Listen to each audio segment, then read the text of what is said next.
Welcome to Vidarbha IAS academy's online platform. तर आजच्या लेक्चरमध्ये आपण डिस्कस करणार आहोत का जो अमेरिका आणि इस्रायल यांनी इराणवर जो संयुक्त हल्ला केला तर त्याच्याबद्दल. आता त्याच्यानंतर जर पाहिलं इराणनी काय प्रत्युत्तर दिलं हे सुद्धा आपण याच्यामध्ये डिस्कस करणार आहोत.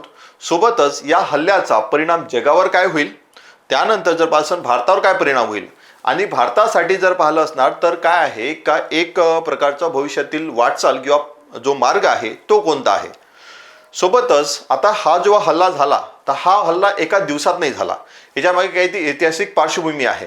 तर आपण ऐतिहासिक पार्श्वभूमी जर पाहिलं असणार तर राजघराण्यापासून तर आतापर्यंत हे पूर्ण जे आहे तो इतिहास कसा होता, काय होता, त्या सर्व गोष्टी आपण या लेक्चरमध्ये पाहणार आहोत. ठीक आहे. त्यानंतर जो इराणनी जो प्रत्युत्तर हल्ला केलेला आहे तर तो प्रत्युत्तर हल्ला जर पाहिला असेल तर तो कशा प्रकारे आहे आणि तो कोणावर केलेला आहे ते सुद्धा आपण याच्यामध्ये डिस्कस करणार आहोत. तर पहा काय होतं की इराण आणि अमेरिकेमध्ये जे आहे तर चर्चा चालू होती. आता चर्चा चालू होती तर चर्चा कशासाठी चालू होती की तुम्ही जे आहे तो अणुबॉम्ब बनवू नका. आता अणुबॉम्ब बनवू नका हे चर्चा चालू होती, पण ते जे आहे ते चर्चा जर पाहिली असणार तर ते थांबली. ती चर्चा त्याच्यामधून कोणत्याही प्रकारचं आउटपुट आलं नाही. त्यामुळे आउटपुट आल्या नसल्यामुळे काय केलं, अमेरिकेने इस्रायल सोबत मिळून इराणवर हल्ला केला. आणि इराणवर हल्ला करण्यामागचं कारण काय दिलं, कारण की जे आहे इराणमुळे त्या क्षेत्राला किंवा जगाला धोका आहे. ठीक आहे. तर त्यामुळे जर पाहिलं त्यांनी अमेरिकेचं जे ऑपरेशन होतं, कधी कधी तुम्हाला प्रीमध्ये क्वेश्चन विचारला जाऊ शकतो की ऑपरेशन हे कशाच्या संबंधित होतं किंवा कोणाचं होतं किंवा कोणत्या देशाचं होतं. तर त्यामध्ये जर पाहिलं अमेरिकेचं जे आहे ते इफिक फ्युरी होतं. आता त्यानंतर जर पाहिलं इस्रायलचं जे होतं ते होतं लायन्स रोअर.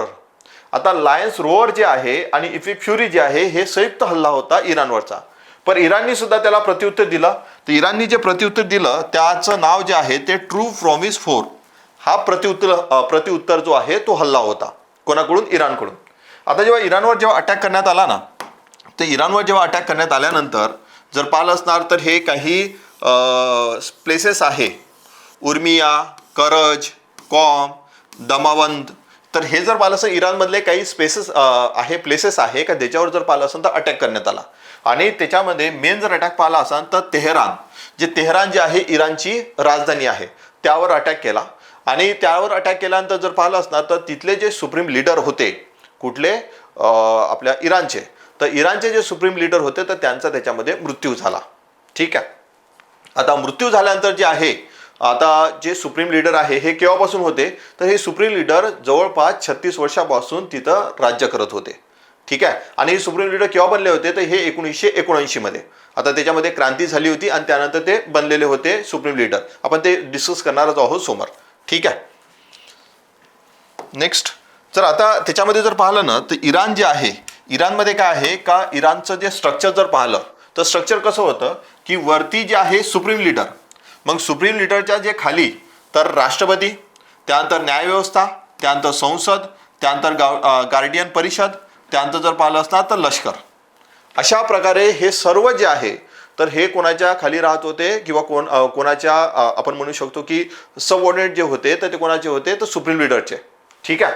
आता सुप्रीम लीडरचे असल्यानंतर सुप्रीम लीडर कोण होते की अयतुल्ला अली खोमानी.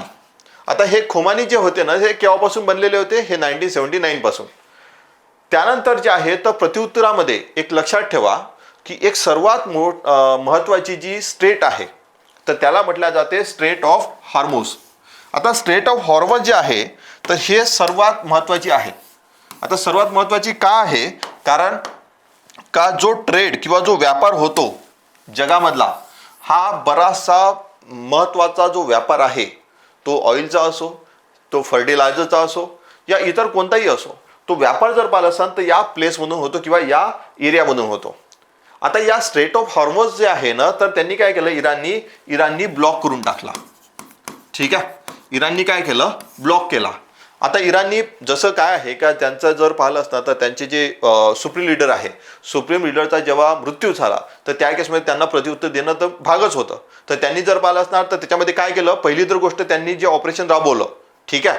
ऑपरेशन कोणतं की ट्रू प्रॉमिस 4 हे ऑपरेशन राबवून जर पाहिलं असणार तर त्यांनी काय आहे का त्यांच्या एरियामध्ये, समजा जो हा एरिया आहे पश्चिम आशियाचा, त्या पश्चिम आशियाच्या एरियामध्ये जिथंही US चे बेसेस आहेत तर तर त्या ठिकाणी जर पाहिलं असेल तर अटॅक केला. बेसिस म्हणजे तिथे जर असेट पाहिली असणार की काय आहे का काही तळ तयार केलेले असतात आणि अमेरिका काय करते दुसऱ्या देशामध्ये जाऊन जर पाहिलं असेल तळ निर्माण करतात आणि तळ निर्माण केल्यानंतर ते जे आहे लष्करी कार्यासाठी ते वापरतात. तर तसे तिथं जर पाहिलं असतात तर जे असे तळ होते त्या तळावर अटॅक केला कोणी इराणने. दुसरं त्यांनी अटॅक केला एक. त्यानंतर जर पाहिलं असेल तर हे जे स्ट्रेट आहे तर या स्ट्रेटला जर पासून ब्लॉक केलं. आता स्ट्रेटला ब्लॉक करण्यामागचं कारण काय. आता याची जर तुम्ही हिस्ट्री पाहिली ना तर सुरुवातीला स्ट्रेट जे आहे ते हे तिथं जर पाहिलं असेल तिथून व्यापार होत होता आणि व्यापार होत असताना मग काय झालं का तिथं जे आहे तिथं ट्रॅफिक होत गेली. आता ट्रॅफिक होत गेल्यानंतर जे आहे तर 1970 मध्ये 1970 मध्ये तर 1970 मध्ये काय आहे का एक ऑर्गनायझेशन जे आहे IMO त्या IMOचे जे एक्सपर्ट होते जे तज्ज्ञ होते त्या तज्ज्ञांना इथं काहीतरी सोल्युशन काढण्यासाठी बोलावलं आणि त्या तज्ज्ञांना सांगितलं ठीक आहे त्या तज्ज्ञांना सांगितलं की तुम्ही जे आहे सोल्युशन काढा आणि सोल्युशन काढल्यानंतर काय आहे का जेणेकरून इथली ट्रॅफिक जी आहे ती कमी झाली पाहिजे. आता ट्रॅफिक जर कमी झाली पाहिजे त्यासाठी तुम्हाला काय करायचं आहे सर्वे करायचा आहे आणि सर्वे केल्यानंतर तुम्ही काय करू शकता तिथून ते सोल्युशन काढू शकता. त्यानंतर त्यांनी सोल्युशन काढलं आणि सोल्युशन काढल्यानंतर त्यांनी जर पाहिलं असणार ना काय केलं की ही जे स्ट्रेट आहे आता स्ट्रेटचं काय आहे माहिती आहे का ही जी स्ट्रेट आहे जिथं त्याची रुंदी जर पाहिली असणार जास्तीत जास्त रुंदी आहे 50 किलोमीटर. जास्तीत जास्त रुंदी जी आहे ती आहे 50 किलोमीटर आणि त्यानंतर जर पाहिलं असेल तर त्याची कमीत कमी जी रुंदी आहे ती आहे 33 किलोमीटर. आता ट्रॅफिक जाम पुढे होत होता तर या ठिकाणी ट्रॅफिक जाम जास्त होत होता. मग त्यांनी काय केलं की आपण एक काम करू की जो एरिया आहे ना तर त्याच्यामध्ये 2 लेन तयार करू. 2 लेन कशासाठी तयार करू की एक तर इथून शिप जाणार हे जाणाऱ्या शिपसाठी एक लेन आणि त्यानंतर जर पाहिलं असेल हे येणाऱ्या शिपसाठी एक लेन. तर यामुळे काय होईल का इथे जे ट्रॅफिक आहे हे कमी होऊन जाईल. आता ट्रॅफिक कमी झाल्यानंतर जे आहे तर त्यानंतर जर पाहिलं असणार तर तिथं कोणताही एक आंतरराष्ट्रीय कायदा नव्हता.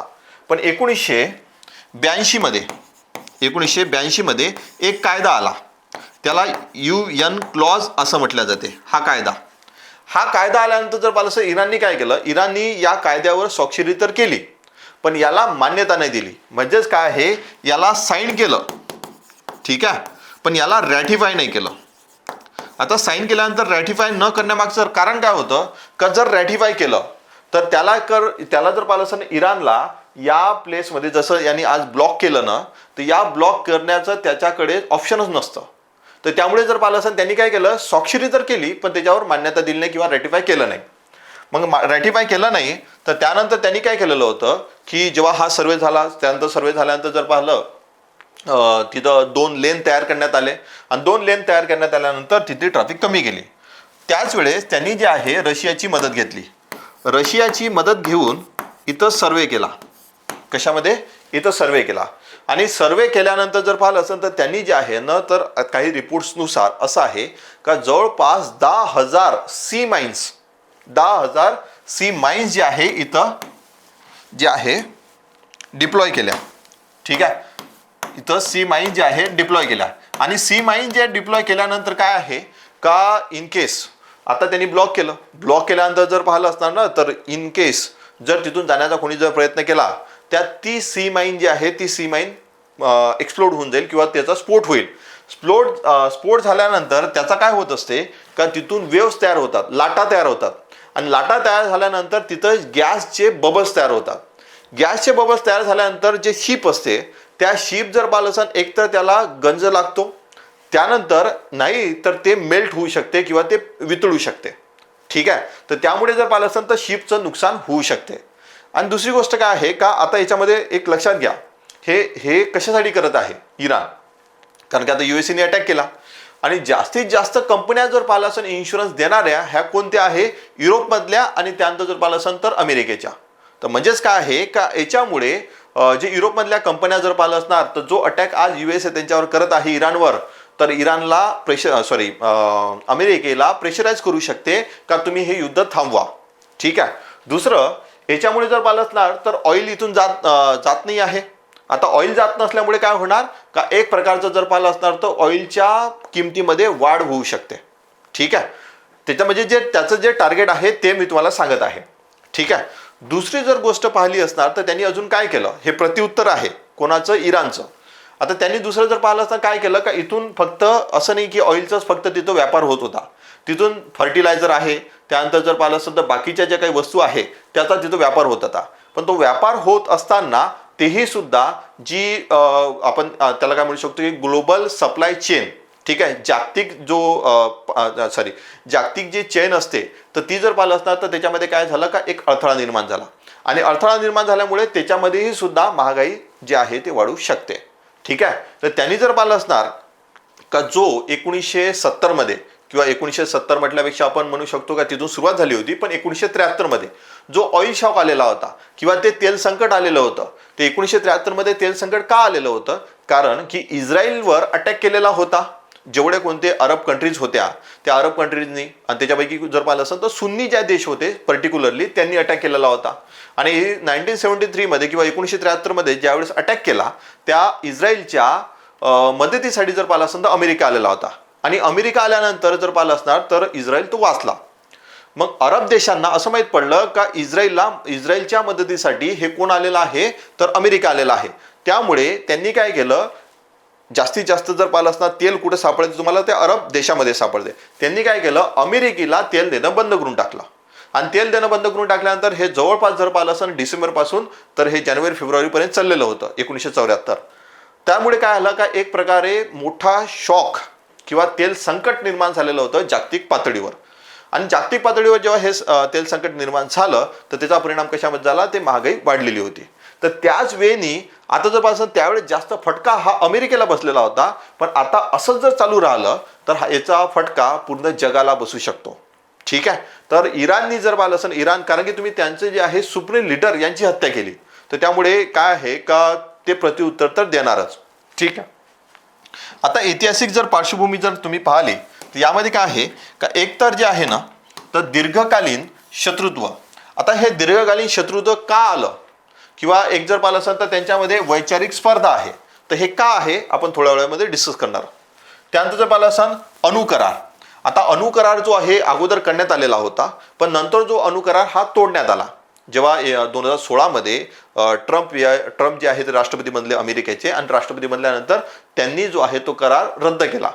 आणि हा करार कशासाठी होता की याच्यासाठी का इराण जो आहे तर इराण स्वतः तुम्ही अणुबॉम्ब तयार करू नका, त्यासाठी हा एक करार होता. नंतर जे आहे प्रॉक्सी युद्ध. आता प्रॉक्सी युद्ध म्हणजे काय आहे का इराण स्वतःहून नाही लढत, तर एक ग्रुप तयार करतो किंवा एखादा ग्रुप जर कोणता असणार किंवा गट असणार त्याला पाठिंबा देतो. आणि ते जो ग्रुप आहे किंवा जो गट आहे तो काय करतो, युद्ध लढतो. त्याला म्हटलं जाते प्रॉक्सी युद्ध. तर तेही सुद्धा एक कारण आहे. नंतर आता ऐतिहासिक पार्श्वभूमी जर पाहिली तर आता पहा त्या अगोदर अकॅडमीकडून एक बॅच लॉन्च करण्यात आलेली आहे प्रीसाठी आणि मेन्ससाठी दोन्हीसाठी. प्रीसाठी जे आहे ते सिंहावलोकन आहे. 31 मे 2026 एक्झाम आहे. 21 जानेवारी 2026 पासून ही बॅच सुरू झालेली आहे. लाईव्ह प्लस रेकॉर्डेड फॉर्ममध्ये तुम्हाला अवेलेबल करून मिळते किंवा अवेलेबल आहे. त्यामध्ये पूर्ण विदर्भ अकॅडमी पूर्ण टीम आहे. तर तुम्हाला जर परचेस करायची असणार तर तुम्ही अकॅडमीला कॉन्टॅक्ट करून तुम्ही परचेस करू शकता. याच्यामध्ये काय आहे तुम्हाला वाटलं तर लाईव्ह पाहू शकता, नाही तर मग रेकॉर्डेड फॉर्ममध्ये सुद्धा तुम्ही लेक्चर पाहू शकता. कमी वेळामध्ये जास्त रिव्हिजन तुमची होऊन जाते. त्यानंतर 10 पॉइंटर बॅच आहे. आता प्रीच्या बॅचचं नाव काय आहे, सिंहावलोकन. 10 पॉइंटर जे बॅच आहे हे कशासाठी आहे, मेन्ससाठी. तर ज्यांची ही प्री क्लिअर झाली असणार त्यांच्यासाठी जर पाहिलं असता तर ही बॅच लॉन्च करण्यात आलेली आहे. तर याच्यामध्ये सर्वात महत्त्वाची गोष्ट नोट्स जे आहे, ह्या ज्या नोट्स आहे ना तर नोट्स तुम्हाला कशाच्या स्वरूपात मिळणार आहे तर ह्या प्रिंटेड स्वरूपात मिळणार. पण त्या नोट्स कोणत्या पर्स्पेक्टिव्हने बनवलेल्या आहे तर मेन्सच्या पर्स्पेक्टिव्हने. त्याच्यामध्ये इंट्रो, बॉडी, कन्क्ल्युजन काय असते काय नाही, कोणते पॉईंट्स लिहिले पाहिजे ते. त्यानंतर याच्यामध्ये टीचिंग सुद्धा केली जाते. त्यानंतर त्याच्यामध्ये ब्रेन स्टॉर्मिंग कसं करायचं हे सुद्धा सांगितलं जाते. त्यानंतर लिखाणाचा सराव सुद्धा तुमच्याकडून करून घेतला जातो. ठीक आहे. आणि ही बॅच जी आहे हे ऑनलाईन आहे. 20 नोव्हेंबर पासून सुरू झालेली आहे. याच्यामध्ये सुद्धा पूर्ण टीम आहे अकॅडमीची. ठीक आहे.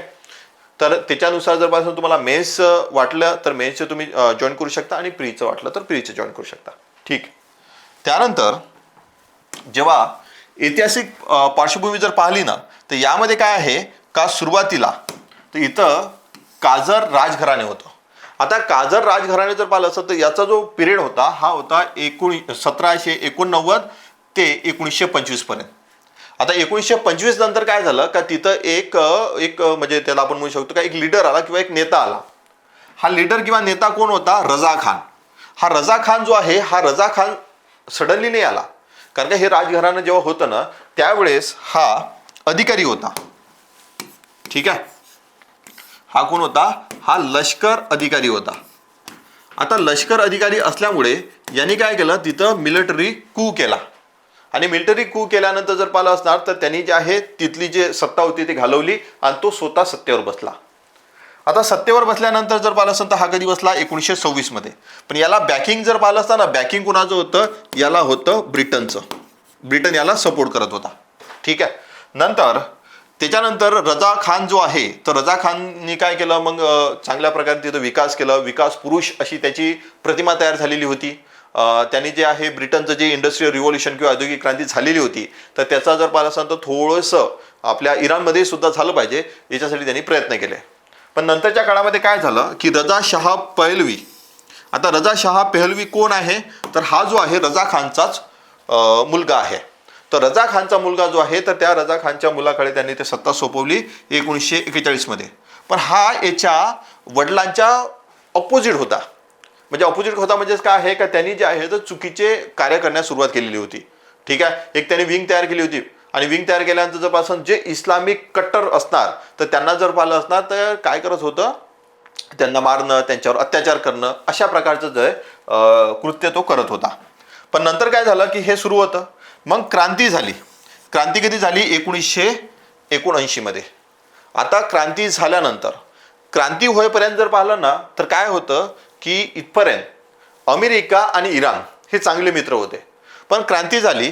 क्रांती झाल्यानंतर काय झालं का अमेरिकेसोबतची जी मैत्री होती ही अमेरिकेसोबतची मैत्री तोडून टाकली. कोणी? इराणनी. आणि इराणनी मैत्री तोडून टाकल्यानंतर काय होतं की अमेरिकेला काय सरकार बदल झाला कधी? 1979 मध्ये. मग अमेरिकेला जो आहे तर अमेरिकेसोबतची जी मैत्री होती ते तोडून टाकली. मग त्याच्यानंतर जे आहे अमेरिकेला बदला घ्यायचा होता. तो तुम्ही जे आहे ते मैत्री तोडून टाकल्यानंतर काय आहे का अमेरिका हा असा देश आहे का अमेरिकेने प्रत्येक देशामध्ये काय असते का प्रत्येक देशामध्ये जाऊन तो काही ना काही करतो. एकतर स्वतःहून ते कोणत्या तरी युद्धामध्ये उतरतो पण त्याचा एक्झिट काय असते किंवा एक्झिटचा त्याचा प्लान जो आहे ना तो काहीच नसतो. त्यामुळे काय झालं जापानमध्येही सुद्धा त्याला जे आहे फटका बसला. त्यानंतर जर पासून व्हिएतनाममध्ये सुद्धा फटका बसला. त्यानंतर अफगाणिस्तानमध्ये सुद्धा फटका बसला आणि आताही सुद्धा फटका बसत आहे. ठीक आहे. तर काय करते ही प्रत्येक युद्धामध्ये उतरते तर करी पण त्यानंतर जर पाहिलं असणार तर एक्झिट कसं करायचं हे नाही माहिती. तर यांनी काय केलं की बदला घ्यायचा होता. मग बदला घ्यायचा आहे तर कसा घ्यायचा? तर इराणच्या साईडला एक देश होता त्याचं नाव काय आहे? इराक. आता इराकमध्ये काय आहे का इराकमध्ये जर पाहिलं असणार तर आता एक लक्षात ठेवा, दोन पंथ असतात, सुन्नी आणि शिया. इराणमध्ये जर पाहिलं असतं तर जास्तीत जास्त शिया आहे आणि त्याच्यानंतर जास्त पॉप्युलेशन शियाची जर पाहिली असेल ते भारतामध्ये आहे. ठीक आहे. तसंच इराकमध्ये जर तुम्ही पाहिलं तर 35% तर हे जे होते ते हे होते सुन्नी आणि त्यानंतर 65% हे जे होते हे होते शिया. ठीक आहे. तर 35% सुन्नी आणि त्यानंतर जर पाहिलं 65% जर पाहिलं असतं तर शिया. आता शिया असल्यानंतर काय आहे की हा जो सद्दाम हुसेन होता हा सद्दाम हुसेन जो आहे हा होता सुन्नी. ठीक आहे. हा सद्दाम हुसेन काय होता? सुन्नी. मग सद्दाम हुसेनला सपोर्ट केला कोणी? अमेरिकेने. आणि अमेरिकेने सपोर्ट केल्यानंतर इराण आणि इराकचे भांडण लावून दिले. तर त्यामुळे काय झालं की इराण आणि इराक यांचं युद्ध सुरू झालं. आता हे युद्ध जे आहे हे चाललं जवळपास 8 वर्ष. या 8 वर्षामध्ये कोणीही जिंकलं नाही. ना इराण जिंकलं ना इराक जिंकलं. त्यामुळे जर पाहिलं असेल पण त्याचा परिणाम काय झाला?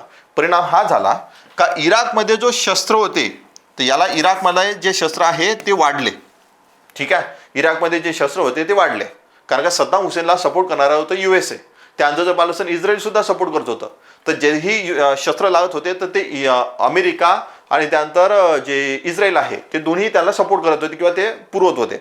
आणि पुरवत असल्यामुळे काय झालं का इराकमध्ये एवढे जास्त शस्त्र वाढले. त्यानंतर जे आहे ना म्हणजे तुम्ही एक आपण त्याच्यानंतर कधीतरी डिस्कस करू पण इराकमध्येही सुद्धा हल्ला करणारा कोण? अमेरिकाच. ठीक आहे.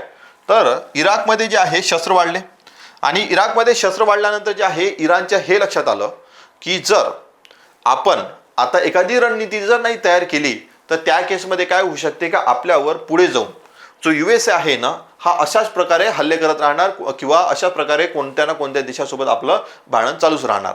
त्यासाठी त्यांनी काय केलं, एक अणुबॉम्ब रणनीती तयार केली. आता अणुबॉम्ब रणनीती तयार कशी केली, कारण एक पाकिस्तानचा एक सायंटिस्ट होता, ठीक आहे, अब्दुल कादिर. आता अब्दुल कादिरनी जे आहे ना त्यांनी ब्लॅक मार्केट लावलेलं होतं. तर ब्लॅक मार्केट कशाचं, हे न्यूक्लिअरचंच. तर त्यांनी ब्ल्यूप्रिंट जे आहे ना तो विकत होता. मग ते ब्लॅक मार्केटमधून काय केलं, इराणनी ती ब्ल्यूप्रिंट जी आहे ती विकत घेतली.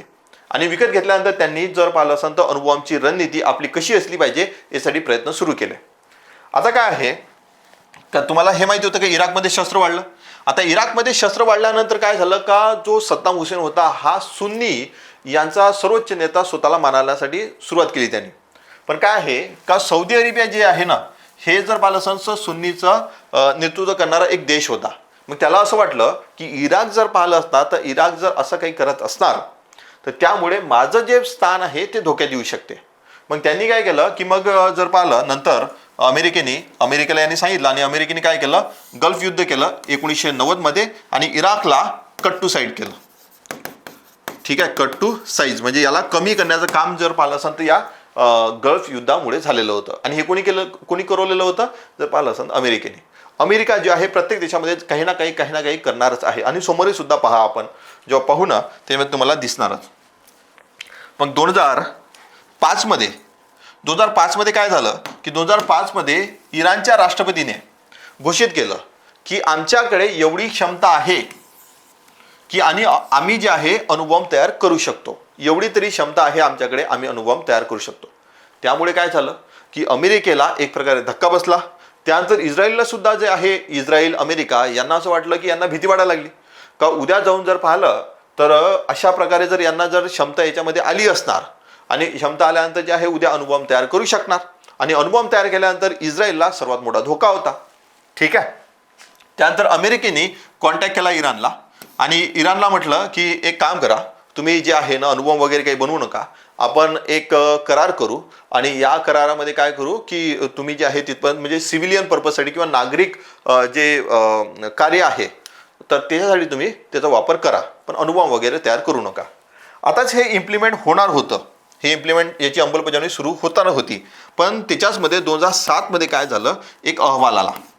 त्या अहवालानुसार काय माहीत पडलं की इराण असो, लेबनन असो, सिरिया असो या इराक असो तर याच्यामध्ये वायू म्हणजेच गॅस जो आहे तो सापडलेला आहे. आता हे जे इथं जे देश आहे या देशामध्ये अगोदरच तर ऑइल होतं, तेल होतं आणि तेल नंतर जर पाहिलं असेल तर काय सापडलं, वायू सुद्धा सापडला. आणि एक लक्षात ठेवा की याच्यामध्ये जर पाहिलं असेल इराण, लेबनन, सिरिया, इराक आणि इवन पॅलेस्टाईन, त्या पॅलेस्टाईनची जे वेस्ट बँक आहे ना त्या वेस्ट बँकपर्यंत हे सुद्धा वायू सापडलेला होता. पण इस्रायलमध्ये वायू सापडलेला नव्हता. मग आता जे आहे ना, आता अमेरिकेला असं वाटलं की आता भविष्य जे आहे तर भविष्य जे पुढे जाऊन, कारण की त्यावेळेस क्लायमेट चेंज, ठीक आहे, तर क्लायमेट चेंजची चर्चा जागतिक पातळीवर सुरू होती. आणि जागतिक पातळीवर सुरू असल्यामुळे काय झालं की भविष्यात एक प्रकारे आपण म्हणू शकतो का इंधनासाठी जर कशाचा वापर केला जाऊ शकतो तो वायूचा केला जाऊ शकतो. जास्तीत जास्त लक्षात ठेवा नैसर्गिक वायूचे साठे जर पाहिलं असतं तर ते रशियामध्ये आहे आणि त्यानंतर इथं सापडलेले होते. हा जो एरिया आहे ना तिथं सापडले. त्यामुळे काय झालं की जर पाहिलं अमेरिकेला वाटलं आपण एका साईडला अणुकरार करू आणि दुसऱ्या साईडला जर पाहिलं असेल तर वायू साठी जे आहे एक प्रकारे आपण कोल्युशन तयार करू किंवा एक युती तयार करू जसं ऑइलसाठी होतं. ठीक आहे, पण काय झालं की 2009-10 मध्ये अणुकरार तर झाला. आता अणुकरार झाल्यानंतर जे आहे ना तर त्यांनी काय म्हटलं अमेरिकेने, आपण वायूच्या संबंधित सुद्धा एक प्रकारे करार करू. पण वायू करार केल्यानंतर काय होतं की इराणला असं वाटलं की जर याच्यासोबत मी वायू करार केला तर मला समजा चीनला विकायचा आहे या मला इंडियाला विकायचा आहे किंवा भारताला विकायचा आहे तर तिकडे मी विकू शकणार नाही. त्यामुळे काय आहे का माझा जो एक प्रकारे म्हणू शकतो ग्राहक जे आहे ते कमी होऊन जाईल. ठीक आहे, आणि अमेरिकेचं हेच ध्येय होतं की आपण एका साईडला आपण काय करू, अणुकरार करू आणि दुसऱ्या साईडला जर पाहिलं असेल तर त्याच्यासोबत वायू जे आहे तो जास्तीत जास्त वायूचा आपल्याला फायदा झाला पाहिजे त्यासाठी एक प्रकारे अजून एक करार करून घेऊ. पण इराणनी जर पाहिलं असेल तर इराणनी नकारात्मक जे आहे एक ओपिनियन दाखवलं किंवा नकारात्मक मत नोंदवलं.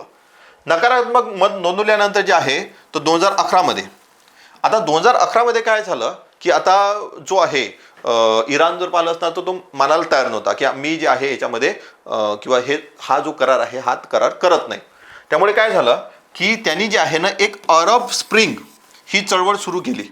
आता ही अरब स्प्रिंग कोणी चळवळ सुरू केली? अमेरिकेने. कुठे? तर जेवढेही कोणते ते कंट्रीज होत्या अरब कंट्रीज त्या तिथं अरब स्प्रिंग. आता अरब स्प्रिंग काय होती का एक प्रकारची जर लोकशाहीसाठी एक चळवळ होती आणि याच्यामागे हे चळवळ सुरू करण्यामागचं कोण होतं तर पाहिलं असणार तर ते अमेरिका होतं. आता अमेरिकेने हे जेव्हा सुरुवात केली तर सुरुवात केल्यानंतर जे आहे तर सर्वात महत्त्वाचा म्हणजे तो जो देश होता या सिरियामध्ये. आता सिरियामध्ये जेव्हा हे सुरू झालं, आता जेवढे कोणते अरब देश होते याच्यामध्ये सुरू झालं, पण काय आहे का सौदी अरेबिया आणि UAE हे दोन्ही मित्र होते कोणाचे? USA. हे कोणाचे मित्र आहे? तर USA मित्र होते. आता USA मित्र असल्यामुळे काय झालं का त्यांना असं वाटत होतं की आपल्या इथं तर मोनार्की आहे किंवा राजेशाही आहे. आता हे अरब स्प्रिंग जेव्हा हे चळवळ सुरू झाली तर हे उद्या जाऊन आमच्याकडे सुद्धा येऊ शकते. त्यामुळे त्यांचे जे संबंध आहे ना ते संबंध बिघडले. ठीक आहे. मग संबंध बिघडल्यानंतर काय झालं की सिरिया जे आहे सिरियामध्ये जेव्हा ही चळवळ सुरू झाली तर सिरियाच्या मदतीसाठी रशिया आला. आता काय होतं का जिथंही अमेरिका जाते ना तिथं रशिया जाते आणि जिथंही रशिया जाते तिथं अमेरिका जाते. ठीक आहे. कारण ते आयडिओलॉजिकल वॉर आहे किंवा एक प्रकारचे वैचारिक युद्ध आहे.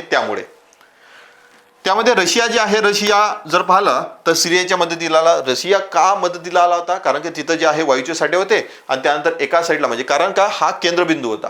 सिरिया जो आहे केंद्रबिंदू. एका साईडला युरोपला सप्लाय होत होता, एका साईडला जर पाहिलं असणार तर आशिया जो आहे तर तिकडे सप्लाय होता. आशिया म्हणजे समजा तुमचा मध्य आशिया असो, त्यानंतर भारत असो, ठीक आहे, त्यानंतर जर पासून चीन असो, त्यानंतर रशिया इकडे सुद्धा त्याचा सप्लाय होत होता. त्याच्यामुळे जर पासून रशिया जे आहे सिरियाच्या मदतीला आला. आता मदतीला आल्यानंतर जे आहे तर अरब स्प्रिंग सुद्धा चळवळ सुरू केली तरीही जर पाहिलं असं तिथं काही फायदा झाला नाही. मग अमेरिकेने काय केलं की अमेरिकेने असं केलं का आपण इथं जे आहे ना हिंसा घडवून आणू. आता हिंसा कशी घडवून आणू? त्यांनी जे आहे एक ग्रुप तयार केला. ठीक आहे. एक ग्रुप कोणता आहे? ISIS. आता ISIS जे आहे ना तर त्याचा जो नेता होता तो होता अबू बकर अल बगदादी. आता हा जो नेता आहे ना ऍक्च्युली हा जर पाहिला असणार तर हा मुस्लिम नव्हता. हा जर पाहिला तो होता यहुदी. त्याचं खरं नाव जे आहे ना एलियट शिमॉन. आता यांनी जेव्हा ISI हा ग्रुप तयार केला तर याला जर पाहिलं असणार तर प्रशिक्षण कोण दिलं होतं? मोसाद आणि CIA. असा मोसाद जी आहे हे इस्रायलची एक गुप्त संस्था आहे आणि त्यानंतर जर पाहिलं CIA जी आहे अमेरिकेची आहे. यांनी जर पाहिलं असं प्रशिक्षण कुठे दिलं होतं याला दिलं होतं फ्लोरिडामध्ये. आणि 18 वर्ष जर पाहिला ना तो जो बगदादी होता तो 18 वर्ष कोणासाठी काम करत होता? यांच्यासाठी. ठीक आहे. मग आता जेव्हा यांनी हे हिंसा घडवून आणली अमेरिकेने, मग अमेरिकेने जेव्हा हिंसा घडवून आणली तर त्याच्यामध्ये युरोपचे काही देश होते. युरोपच्या देशांनी काय केलं की जर पाहिलं असतं तर अमेरिकेने म्हटलं की तुम्ही आम्हाला पाठिंबा द्या किंवा यांना जर पाहिलं असतं शस्त्र पैसा जे लागतो ना ते तुम्ही प्रोव्हाइड करा. त्याच्यामध्ये या ब्रिटननी काय केलं? ब्रिटननी पाठिंबा दिला. ठीक आहे. ब्रिटननी काय केलं? पाठिंबा दिला. पण जो फ्रान्स आहे ना, फ्रान्स आणि जर्मनी या दोघांनी काय केलं? आम्ही पाठिंबा नाही देऊ शकत कारण का आम्हाला तो जो आहे गॅस पाहिजे. त्यामुळे जर पाहिलं असतं आम्ही पाठिंबा देऊ शकत नाही. तर यांनी पाठिंबा नाही दिला पण यांनी जे आहे तर ब्रिटननी पाठिंबा दिला. मग अमेरिकेला काय आहे का अमेरिकेने एक डिसाईड केलं की आपण एक काम करू. हे फ्रान्स आणि जर्मनी जे आहे तर पाठिंबा नाही देत आहे तर त्यामुळे काय करणार की ISIच्या मार्फत फ्रान्स आणि जर्मनी यांच्यावर हल्ले करण्यात आले. आणि तिथं जर पाहिलं असतं तर रेफ्युजी क्रायसिस झालेले होते. कुठे? फ्रान्स आणि जर्मनीमध्ये 2015 ते 18 पर्यंत. तर या ठिकाणी हे क्रायसिस का झाले होते? कारण का ISIS जे आहे ना तर यांनी हल्ला केलेला होता जर्मनीमध्ये, फ्रान्समध्ये. आणि हे हल्ला घडवणारं कोण? तर हे होतं अमेरिका. ठीक आहे. तर हे जर होतं अमेरिका. त्यानंतर काय झालं की 2016मध्ये जेव्हा ट्रम्प हे सत्तेवर आले, ट्रम्प सत्तेवर आल्यानंतर इराण सोबतची जे अणुकरार करण्यात आलेला होता हा रद्द करण्यात आला. आता अणुकरार रद्द करण्यात आल्यानंतर काय आहे की इराणला असं वाटलं की आता जर पाहिलं असताना तर हे अमेरिका काही मला त्याला आपण काय म्हणू शकतो की असंच काही जगू देणार नाही. पण यांनी जे स्ट्रॅटेजी यूज केलेली होती ना हे 1980 पासूनच सुरू केलेली होती.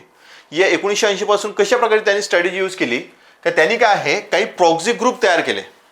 प्रॉक्सी ग्रुप तयार केले म्हणजे आता जर पाहिलं ना तर काय आहे का एका साईडला सौदी अरेबिया आणि UAE आणि त्यानंतर USA यांचे जे आहे तर एक प्रकारे जर पाहिलं असतं ना मतभेद होते म्हणजे त्यांचं जे आहे त्यांचे जे संबंध होते हे चांगले नव्हते. का नव्हते? कारण ते अरब स्प्रिंग जी चळवळ सुरू करण्यात आली होती अमेरिकेकडून त्याच्यामुळे. दुसरं, यांनी काय केलं, लेबनन. आता लेबनन जर पाहिलं असणार ना तर इस्रायलच्या जवळ आहे. ठीक आहे. तर अमेरिका जो आहे इस्रायलची मदत घेऊन किंवा इस्रायलच्या मार्फत माझ्यावर अटॅक करू शकतो. त्यामुळे त्यांनी काय केलं, एक जे आहे ना हिजबुल्ला नावाचा तिथं एक संघटन किंवा एक ग्रुप होता, त्याला एक सपोर्ट देण्यास सुरुवात केली. आता सपोर्ट देण्यास सुरुवात केल्यानंतर जे आहे तर हे काय होतं का त्याला अगोदर सांगितलं का तू शिया राजकीय पक्ष म्हणून तिथं काम कर, कारण का ह्याच्यामध्ये जास्तीत जास्त जर पाहिलं शिया आहे आणि इराण हा शिया मुस्लिमांचा देश आहे. ठीक आहे. तर यांनी प्रॉक्सी ग्रुप तयार केलं. तर हिजबुल्ला कुठे गेला, लेबनन इथं.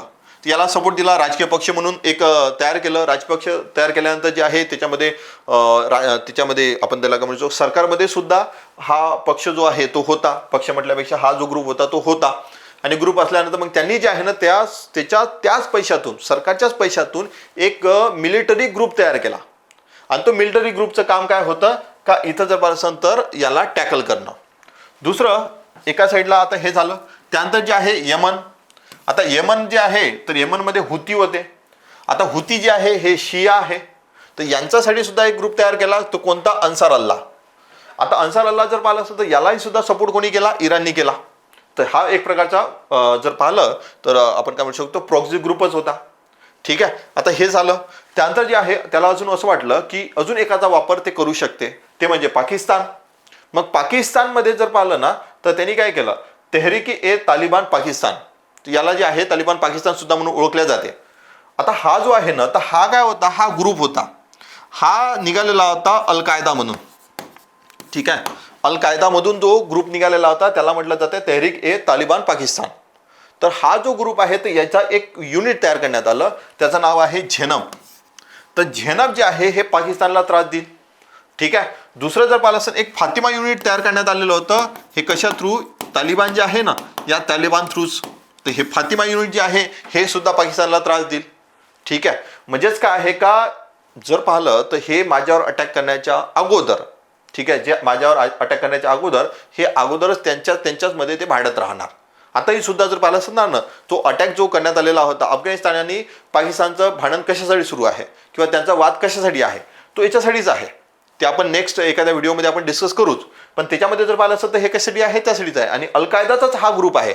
आता अल कायदाचाच हा ग्रुप आहे, हा कसा तयार झाला तर त्यामध्ये ज्या लेक्चरमध्ये आपण डिस्कस करून तर त्यामध्ये मी तुम्हाला सांगणार.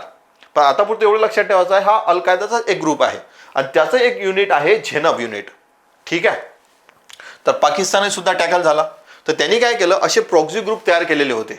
म्हणून तुम्ही अगोदर जर पाहिलं असेल तर सुरुवातीला जेव्हा आपण पार्श्वभूमीमध्ये मी एक स्लाईड स्लाईड तुम्हाला दाखवली तर त्या स्लाईडमध्ये मी सांगितलं होतं प्रॉक्सी युद्ध. तर हे प्रॉक्सी युद्ध आहे. ठीक आहे. तर हे एक प्रकारे आता सौदी अरेबिया, UAE हे यमन जे आहे याच्या साईडला, तर याच्यामुळे जर पाहिलं असेल तर ते त्याच्यामध्ये बिझी. अगोदर त्यांचे संबंध त्यांच्यासोबत चांगले नव्हते. तर त्यानंतर जर असं पाकिस्तान यांच्यासोबत बिझी. त्यानंतर जर पाहिलं असेल इस्रायल जे आहे यांच्यासोबत बिझी. ठीक आहे. त्यानंतर पाकिस्तान या दोघांसोबत म्हणजे फातिमा युनिट आणि त्यानंतर झेनब. तर याच्यामुळे काय झालं का हे प्रत्येक जिथून अटॅक होऊ शकतो यांना त्यांनी बिझी करून दिलं. कोणी, इराणने. नंतर काय आहे का याच्या जगावर काय परिणाम होऊ शकतात. आता जगावर जर पाहिलं असेल ना तर एक तर जे आहे ऊर्जा आणि महागाई वाढू शकते. आता ऊर्जा आणि महागाई वाढू शकते. तर ऊर्जा आणि महागाई का वाढू शकते, कारण की जे ऑइल जे आहे ऑइलचे प्राइसेस ऑटोमॅटिकली वाढून जाईल. ऑइलचे प्राइसेस ऑटोमॅटिकली वाढल्यानंतर त्याच्यामुळे काय आहे महागाई वाढून जाईल. त्याच्यामध्ये ट्रान्सपोर्टेशन आणि इन्शुरन्स, ठीक आहे, वाहतुकीचा जोही खर्च लागणार तो जास्त लागणार आणि त्याच्यामुळे जर पासून महागाई वाढून जाईल. दुसरं, इन्शुरन्स जे आहे ना इन्शुरन्सचं जे प्रीमियम असते ती सुद्धा वाढून जाईल. मी तुम्हाला जे आहे सुरुवातीला सांगितलं होतं किंवा स्टेट ऑफ हॉर्मोज जेव्हा मी बोललो ना त्यावेळेस तुम्हाला सांगितलेलं होतं का स्टेट ऑफ हॉर्मोजमधून त्यांनी जे आहे सी माइन्स म्हणजे तैनात केलेले आहे. तर ते केल्यानंतर जे आहे जर त्याच्यातून स्फोट झाला, ठीक आहे, तर ते जे आहे ते नुकसान कशाला पोहोचू शकते, ते शिपला पोहोचू शकते किंवा ते जे जहाज राहणार त्याला पोहोचू शकते. आणि त्याच्यामुळे काय होणार आहे का प्रीमियम वाढून जाईल. आणि जास्तीत जास्त प्रीमियम असणाऱ्या किंवा जास्तीत जास्त अशा ज्या इन्शुरन्स देणाऱ्या ज्या कंपन्या आहे तर ह्या इन्शुरन्स देणाऱ्या कंपन्या कुठल्या आहे, अमेरिका आणि त्यानंतर जर पासून युरोप. ठीक आहे. त्यामुळे ते प्रीमियम जे असते इन्शुरन्सचं तेही सुद्धा वाढून जाईल, महागाई सुद्धा वाढून जाईल, ऊर्जाचे संकट निर्माण होऊ शकते. नंतर जागतिक पुरवठा साखळीत व्यत्यय येऊन जाईल. कारण की स्ट्रेट ऑफ हॉर्मोज ब्लॉक केल्यामुळे तिथून जे आहे ते ग्लोबल सप्लाय चेन जी होती त्याच्यामुळे काय होऊन जाईल, ते ब्लॉक होऊन जाईल. ठीक आहे, त्याच्यामुळे व्यत्यय येईल. त्यानंतर चीन आणि रशिया घटक. आता रशिया जे आहे तर रशिया याचा फायदा घेऊ शकते. रशिया कशा प्रकारे फायदा घेऊ शकते, कारण की जास्तीत जास्त ऑइल जे विकत घेत होता, कोण, रशिया घेत होता त्या एरियामधून. ठीक आहे, तर म्हणून काय आहे का हाही सुद्धा एक महत्त्वाचा घटक आहे, चीनही सुद्धा. तर याच्यामुळे हे झाले तुमचे जागतिक परिणाम. त्यानंतर भारतावर काय परिणाम होऊ शकतो, तर भारतावर जर पाहिलं असेल तर ऊर्जा आणि महागाई. ठीक आहे, ऊर्जा आणि महागाई. त्याच्यानंतर जे आहे व्यापारात अडथळे येऊ शकते. आता व्यापारात अडथळे जे आहे कशा प्रकारे येऊ शकते, कारण ते स्ट्रेट ऑफ हॉर्मोज हे खूप जास्त महत्त्वाची आपण काय म्हणू शकतो का ती जागा आहे का ज्याच्यामधून वाहतूक जी आहे किंवा तिथून व्यापार मोठ्या प्रमाणात होतो. ठीक आहे. त्यानंतर धोरणात्मक संपर्कता. त्यानंतर झालं पाल असणार परदेशस्थ समुदाय, म्हणजे जे डायस्पोरा आहे, जवळपास 8 ते 9 मिलियन जे लोक जे आहे ना ते कुठे राहतात, त्या एरियामध्ये राहतात. आणि तुम्ही न्यूजमध्ये ऐकलं असणार का बरेचसे लोक तिथं अडकलेले आहे, काही लोक आलेले आहे, काही लोक अजून तिथं आहे. तर हा सर्वात मोठा परिणाम जो आहे भारतावर होऊ शकतो. त्यानंतर इथून त्या एरियामधून जास्तीत जास्त रेमिटन्सेस सुद्धा भारतात येतात, तेही सुद्धा कमी होऊन जाईल. महागाई तर वाढूनच जाईल. त्यानंतर व्यापाराचे सुद्धा. त्यानंतर जर पासून धोरणात्मक संपर्कता. आता पहा, इराण जो आहे, इराण महत्त्वाचा का होता, तिथं जे आहे ना छाबार पोर्ट आहे, छाबार बंदर. ठीक आहे. आता छाबार बंदर जे आहे तर याच्यामध्ये काय होतं का तिथं आपल्याला आतापर्यंत एक्झम्पशन मिळालेलं होतं, एप्रिलपर्यंत एक्झम्पशन आहे. ठीक आहे. तर हे याच्यासाठी होतं का एका साईडला जेव्हा हा समजा इराण आहे, त्यानंतर इकडे अफगाणिस्तान आहे, आणि त्यानंतर इथं पाहिलं असून मध्य आशिया आहे, आणि इकडे पाकिस्तान आहे. ठीक आहे. आता हे पाकिस्तान, हे अफगाणिस्तान, हे इराण, आणि त्यानंतर हे मध्य आशिया. आपल्याला जर अफगाणिस्तानमध्ये जायचं असलं ना तर हा एक रूट होता इथून छाबार पोर्टपासून. तर छाबार पोर्टपासून आपण अफगाणिस्तानमध्ये जाऊ शकतो, आणि अफगाणिस्तानमधून डायरेक्ट आपण मध्य एशियामध्ये जाऊ शकतो, सेंट्रल एशियामध्ये. त्यामुळे काय आहे का हे महत्त्वाचं होतं आपल्यासाठी छाबार पोर्ट. ठीक आहे. तर धोरणात्मक संपर्कता आपली ते तुटू शकते. दुसरं अजून असं आहे का INTC एक कॉरिडॉर बनणार होतं. ठीक आहे. तर त्याच्यामध्ये सुद्धा ते अडथळा निर्माण होऊ शकते. त्यानंतर काय आहे का अमेरिकेसोबत आपण एक ग्रुप तयार केला होता I2U2. आता I2U2 जेव्हा आहे तो तयार केल्यानंतर I2U2 म्हणजे काय, तर इंडिया म्हणजे भारत, इस्रायल, USA आणि UAE. ठीक आहे. तर आपण काय आहे की आपल्याला दोन्ही गोष्टी बॅलन्स करावं लागणार. एका साईडला आपण इराणसोबत एंगेज करत आहोत, आणि एका साईडला जर पाहिलं असेल तर आपण अमेरिकेसोबत सुद्धा एंगेज करत आहोत. त्यामुळे जर पाहिलं असेल तर हे एक प्रकारचं जे आहे धोरणात्मक संपर्कता, हे सर्वात मोठा परिणाम निर्माण होऊ शकतो आपल्यावर. नंतर जे आहे तुम्हाला सांगितलं की आपलं जवळपास 8 ते 9 मिलियन जे डायस्पोरा म्हणतो आपण, किंवा आपल्या भारतातले जे नागरिक आहेत तिथं राहतात. त्यानंतर ते रेमिटन्सेस सुद्धा कमी होऊन जाईल, महागाई वाढून जाईल. त्यानंतर इम्पोर्ट एक्सपोर्ट आपण करतो तर तिथूनच होतं त्या एरियामधून. तर ते जे आहे त्यांनी जर ब्लॉक केला, त्यामुळे काय होऊ शकते का त्याच्यामध्ये सुद्धा नुकसान होऊ शकते. मग भारतासाठी पुढील वाटचाल किंवा पुढील मार्ग काय असावा, तर सर्वात महत्त्वाचं म्हणजे ऊर्जा स्रोतांमध्ये विविधता आणावी. म्हणजे काय आहे, भारताने काय करायचं की फक्त मग जिथून आपण इराणकडून घेत होतो ना तर आपण दुसरीकडूनच सुद्धा घेण्यासाठी सुरुवात करावी. जेवढे जास्त सोर्सेस असले तेवढ्याने काय होणार का आपण एकावर डिपेंड नाही राहू. ठीक आहे. त्यानंतर अरबी समुद्रात जर पाहिलं असेल सागरी सुरक्षा वाढवावी, जेणेकरून आपल्यावर सुद्धा समोर जे आहे आपला धोका निर्माण होणार नाही. नियोजनाद्वारे एक जे आहे इमर्जन्सी एक प्लान तयार करावा, आणि त्याच्यानुसार जर पाहिलं परदेशस्थ नागरिकांचे रक्षण करावे. ते जे आहे ना, जसं सांगितलं की डायस्पोरा जे आहे तिथं आहे, त्यामुळे त्यांचं रक्षण करणं हे आपली प्राथमिक उद्दिष्ट आपलं असलं पाहिजे. त्यानंतर धोरणात्मक पेट्रोलियम साठे मजबूत करावे. ठीक आहे. तर हे पेट्रोलियम साठे जर मजबूत केले, त्यामुळे काय होणार की आपण जो ऑइल शॉक आपल्या भारताला जास्तीत जास्त त्याचा परिणाम कमी होऊ येईल. ठीक आहे. म्हणजे ऑइल शॉकचा जो परिणाम आहे ना हा कमी होऊ शकतो जर आपण हे साठे मजबूत केले तर. त्यानंतर जर पाहिलं बहुपक्षीय व्यासपीठांवर, आता बहुपक्षीय व्यासपीठ जसं G20 असणार, त्यानंतर जर आपण म्हणू शकतो की ब्रिक्स आहे, म्हणजे जेथेही जास्तीत जास्त देश असणार, UN आहे. तर अशा ठिकाणी काय करायचं का आपण जास्तीत जास्त कशावर भर द्यावा, युद्धबंदीवर. कारण का आपण काय आहे की आपल्या भारताची बऱ्याचदा रणनीती कशी राहिलेली आहे, पीस, शांती. तर त्यामुळे काय आहे का आपण युद्धबंदीवर जास्तीत जास्त भर जर दिला तर एक भारताची चांगली इमेज, सकारात्मक इमेजेस सुद्धा जागतिक पातळीवर जाऊ शकते. तर हे भारताने सर्व काही करावं. ठीक आहे. आय होप आपण जेवढे काही डिस्कस केलं तेवढं तुम्हाला समजलं असणार. तर मी पूर्ण ऐतिहासिक पार्श्वभूमीपासून त्यानंतर काय परिणाम होऊ शकतात आणि स्ट्रेट ऑफ हॉर्मोज हे याच्यामध्ये काय स्ट्रॅटेजी आहे इराणची तेही सुद्धा मी तुम्हाला सांगितलं. आय होप तुम्हाला हे सर्व गोष्टी समजल्या असणार. Thank you so much.